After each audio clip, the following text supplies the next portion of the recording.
Who, what, when, where, why, how. There's so many questions out there about everything that we do. And there's so many small details and so many things that we want to establish before we feel like we know what's going on. I would like to talk about something today that is incredibly complex, incredibly complicated, and most of us feel like we never quite know what's going on completely, and we're still wondering that who, what, when, where, why, how. That thing is starting a business. If you've ever started a business, if you currently have a business, or if you've ever thought about it, you know how much information is out there about this concept and how much information you need before you even start. So today, I want to simplify that down a little bit because that's what we do on this show. Habits and Humor is all about simplifying things down so that you can actually take action. You can actually do something that matters. So today, I'm going to tell you a quick story about a time that I went hitchhiking. No, this is not my first hitchhiking story on this podcast, which is funny that I've hitchhiked more than once, but it's true. Someday I'll tell you another hitchhiking story. I've actually done it 3 times. But today we're talking about my second hitchhiking experience.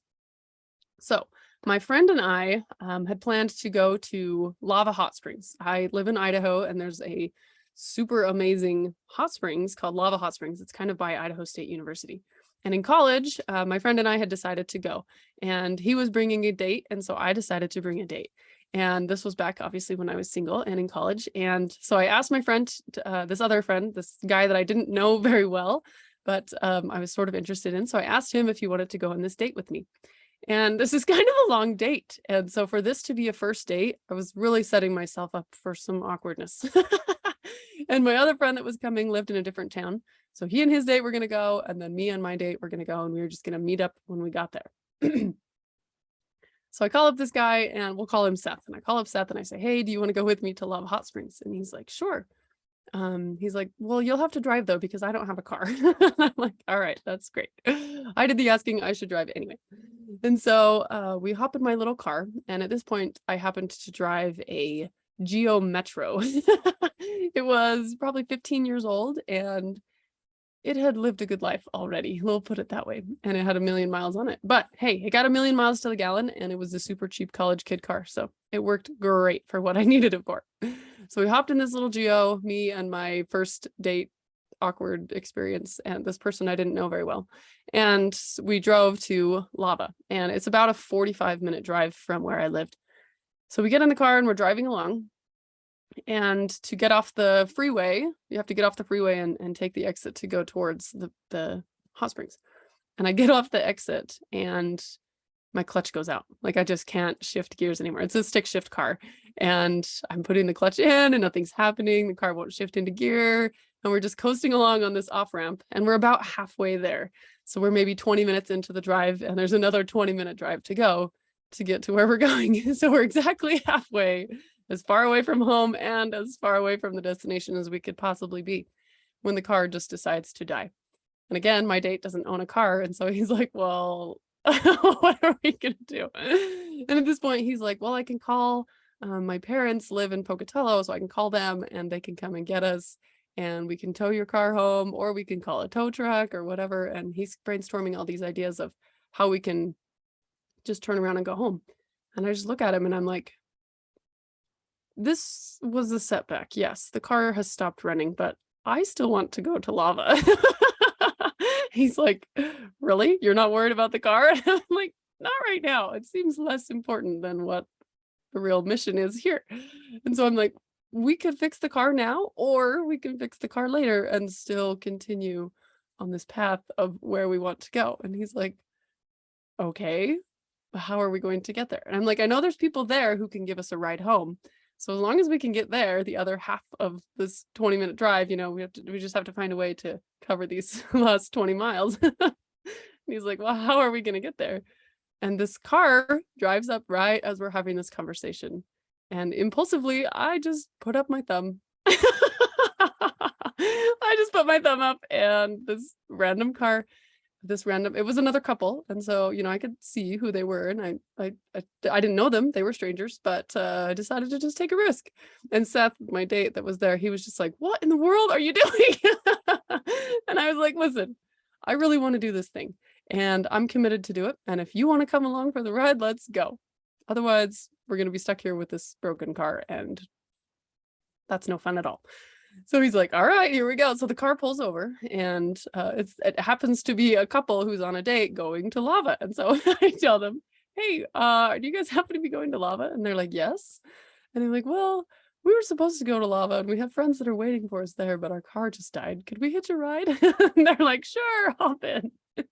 So me and this random first date and this random couple of strangers, we'd hop in this car with them and they drive us to our destination. And we got there safely and all was well. And we thanked them and that was it. That was the end of the story. And then my friends took us home after we had been at the hot springs and had a great time and hung out in the pools and had all the fun. And then they took us home afterwards. And I had actually my date, his parents, we borrowed their truck and went back and towed my car back home. So it was this whole thing. But this is an example of when you see a vision of something and you know what it is that you want, it doesn't really matter what comes up along the way if you're committed to that thing. Excuse me. If you're fully committed to going the distance and making it to the destination that you see in your mind, then whatever happens on the road to get there won't matter. It will be less important than what matters most to you. What matters most to me, what mattered most to me that day was getting to Lava Hot Springs. That was the destination that I saw in my mind, and that's where I wanted to go.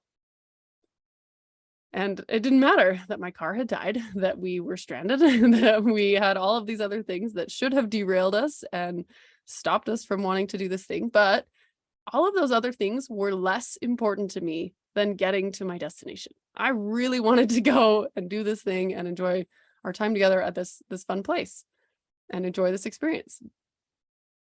Were there signs from the universe or whatever telling us that maybe this wasn't the right thing for us? Possibly, but maybe it was just some setbacks along the road that weren't that big of a deal. So I decided in that moment to just focus on the destination, focus on what it was that I wanted and not how I needed to get there. That's oftentimes what we get caught up with in starting a business or running a business is the how. That's one of those key questions that we ask ourselves all the time. Okay, I want to start a business, but how am I going to do it? I would like to just give you a little piece of advice right here, right now. How is not as important as what and why. Whether it's a business or something else in your life, if you know what you want and why you want it, that is way more powerful than anything that is going to come up, any barrier that's going to hit you. As long as you have a strong commitment to your what and your why, and you know why you want that what, nothing can stop you. And that, my friends, is what I would like to talk to you about today, is your why. My why. I'm going to tell you my why of why I started a business and why I am still doing that business. There have been many times that we've almost been derailed off this train. There have been many times that the clutch went out and the brakes were gone and all sorts of things have come up on my path to building this business, but I just keep going. And the reason I keep going is because of my what and my why. What I see, what this could be, and what this would mean to me and my family is so important to me. That vision is absolutely my number one priority. I absolutely love the possibility of what this could be for us. And my why is incredibly strong. The reason behind why I want to do this business, why I want to make that vision happen, is so strong and so deeply connected to who I am and what I want that honestly, so far, all the barriers that have come up, all of the things that have tried to derail the progress have been less important than the what and the why. So I'm going to give you a little piece of why I started my business. The first piece of why is my non-negotiables. This is a business habit that I recommend for lots of people, for anyone. And whether you're starting a business or not, again, apply this to whatever situation you happen to be in, but know what your non-negotiables are. These are the things that no matter what happens, these are the things that are most important to you. what is most important? So for me, my non-negotiables are that my family is my absolute number one priority. Nothing else can take precedence over my family. And that means that I have to be in charge of my time. If my kids have some assembly at school and they want me to come, I want to be able to go. If my kids have a game or if one of them gets sick at school or something like that, I need to be available to them. That is my number one priority. This doesn't have to be your number one priority. Everyone is different, and I'm not saying that mine is right or wrong, but for me, that is my number one. Ask yourself, what is your number one priority? And then what do you need in your life in order to make that continue to be your number one priority? Because this is my number one priority, I need to be in charge of my time so that I can be available to my family. I knew that I couldn't work for somebody else. I just knew that if I have to ask for days off every time the kids have days off, or if I have to ask for a long lunch to go to these assemblies or something like that, it's not going to be beneficial for me or for the company I'm working for. So this was the first clue that I got that maybe working for someone else is not a possibility for me. I hadn't ruled it out just yet. I started this research on my own personal journey several years ago. And the second priority for me is traveling. I absolutely love to travel. My kids love to travel. My husband loves it. And we love to go on vacations together. And I also love the idea of having a winter home and a summer home someday. We're not there yet, and I'm not saying that that's what we do, but someday I would like to make that be a possibility. And so if I am working for a company that I have to work 12 months out of the year in a specific location, that is going to be really difficult for me to do, both traveling, vacationing, and possibly living in two places. So I knew that location was my second top priority. I need to be in charge of my location. So right now, I'm checking off these boxes. These are my non-negotiables. I need to be in charge of my time, and I need to be in charge of my location. Third is the impact. So I have always known that there's an internal need within me to impact and have an effect outside of my own home.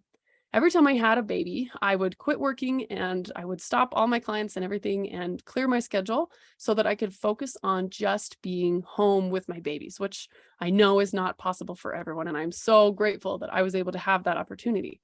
My husband has a wonderful job, and I'm forever grateful that I was able to stay home with my babies after I had them. And so for the first few months, I would just stay home and focus on these little sweet babies. And again, such a gift. I'm so grateful for those times.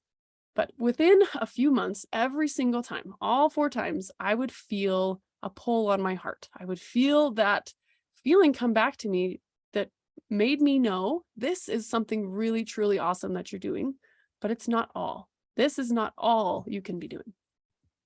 And so every single time I felt the need to have an impact outside of my own home. Again, my family and my home is my number one priority. And so this was sort of my side hustle. My main focus was my family and being a mom, which is my very favorite title.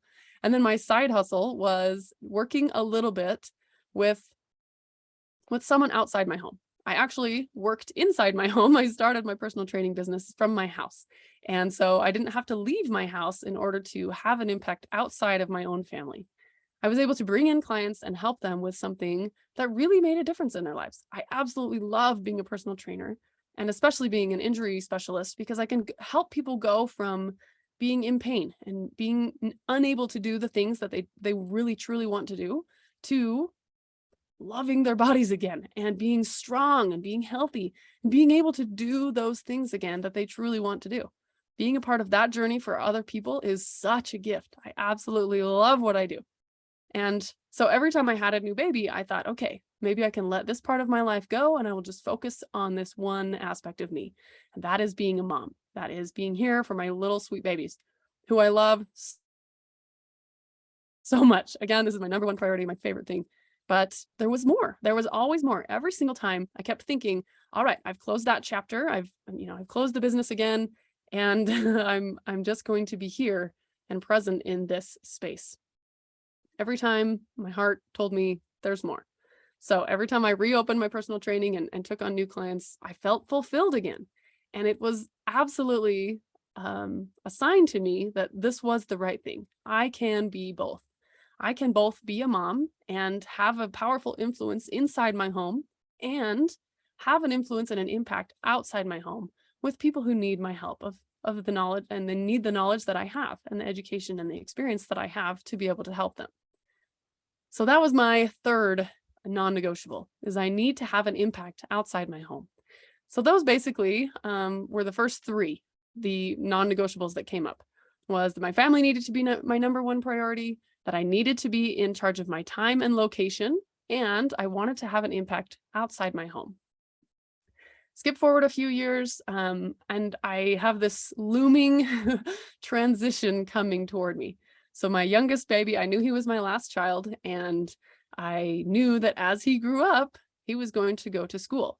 And so I spent my days, I would work with my clients at 6 in the morning and then occasionally in the evenings. And I would spend all of my daytime with my kids while my husband was at work. So my kids always had me to themselves during the day. And that was, again, such a gift, such a blessing, and was really, truly fulfilling for me. But I was able to do both, even if I was only working 1 hour a day, or even just a couple of hours a week. After my fourth baby, I think I only worked 2 hours or maybe 3 hours a week, which it was awesome though. It was all that I needed. And I was able to live both. I was able to fulfill my own soul and use my education and my passion, and at the same time also be a fully present mom.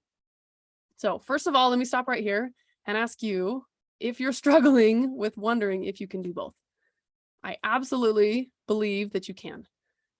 Yes, I was able to, work just a couple of hours a week for the first several years of my business. Did it bring in $1 million? No, it did not. But the money wasn't the driving factor. That wasn't one of my non-negotiables.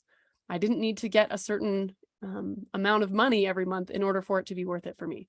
Just being able to be in control of my time, my location, and my impact, that was enough for me. Those are my non-negotiables. And so the financial side of it was not a non-negotiable. That for me is very fluid. Perhaps you are in a different situation. Maybe you're in a situation where you know that you need a certain amount of income.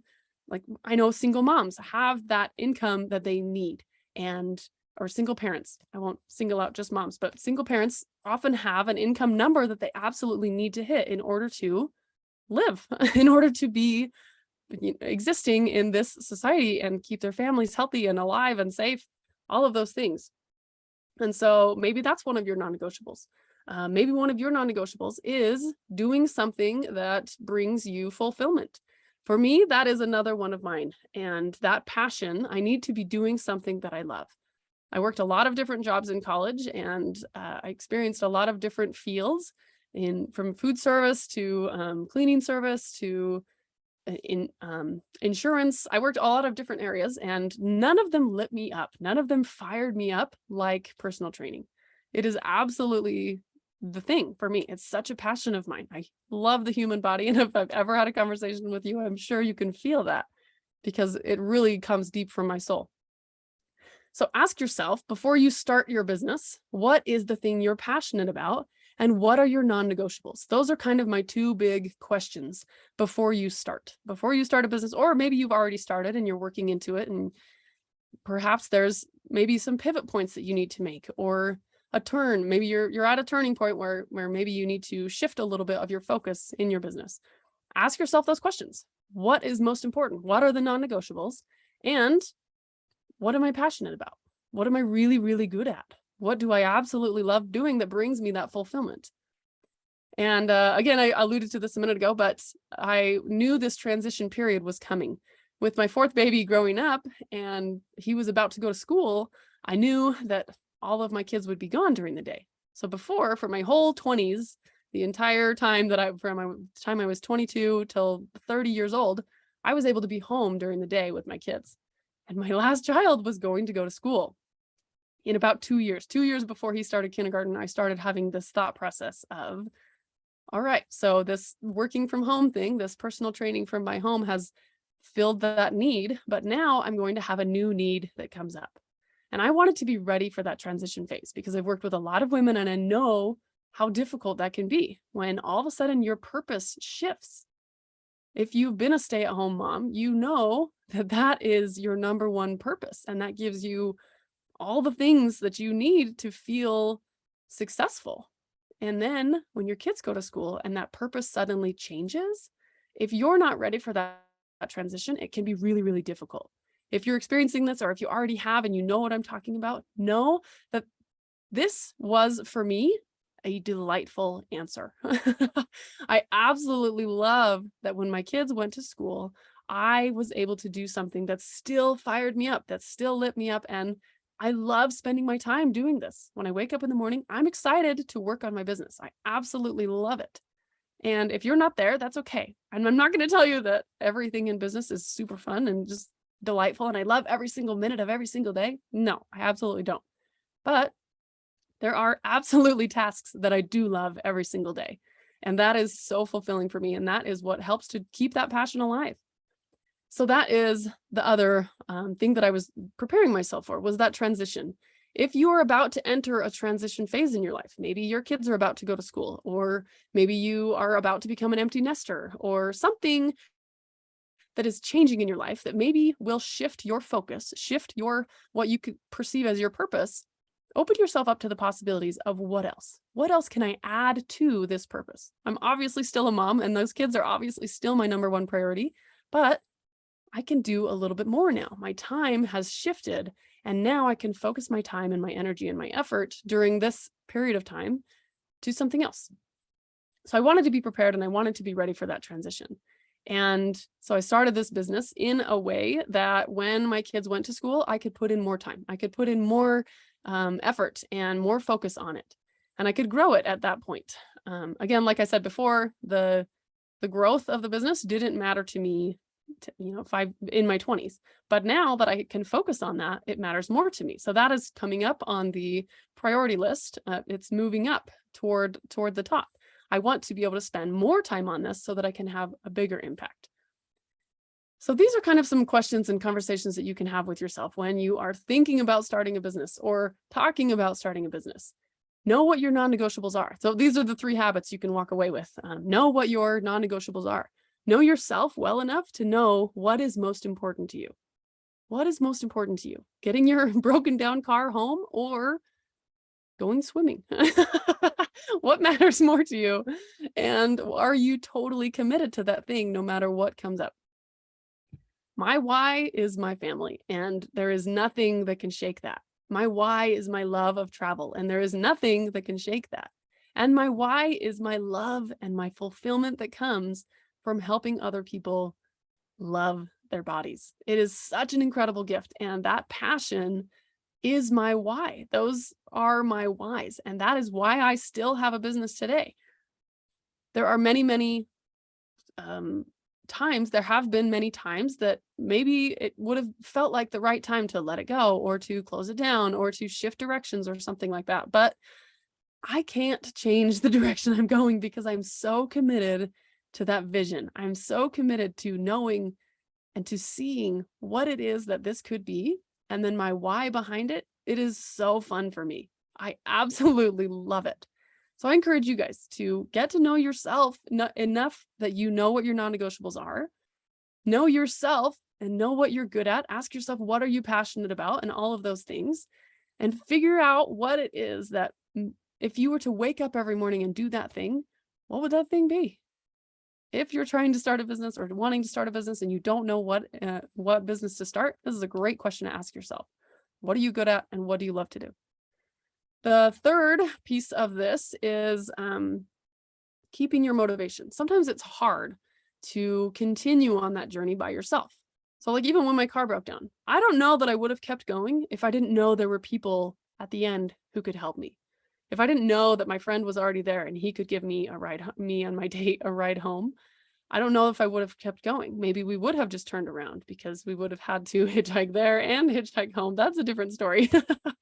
So I would like to put the third habit today as get help. Again, I've talked about this before with my journey with postpartum depression, with lots of different things. Get help from people you know can help you.